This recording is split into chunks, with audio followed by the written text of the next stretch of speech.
স্বপ্ন দেখে না এমন কোনো মানুষ আছে পৃথিবীতে? আমি জানি না।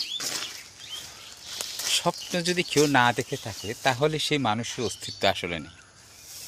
সুতরাং প্রতিটা মানুষ স্বপ্ন দেখি এবং সেই স্বপ্নের উপর ভিত্তি করে সে বাস্তবতার রূপ দেয়।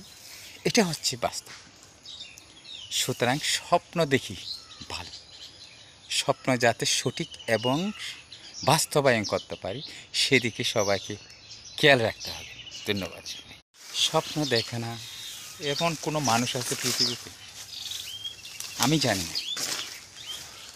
স্বপ্ন যদি কেউ না দেখে থাকে তাহলে সেই মানুষের অস্তিত্ব আসলে নেই। সুতরাং প্রতিটা মানুষ স্বপ্ন দেখি এবং সেই স্বপ্নের উপর ভিত্তি করে সে বাস্তবতার রূপ দেয়। এটা হচ্ছে বাস্তব। সুতরাং স্বপ্ন দেখি ভালো। স্বপ্ন যাতে সঠিক এবং বাস্তবায়ন করতে পারি সেদিকে সবাইকে খেয়াল রাখতে হবে। ধন্যবাদ।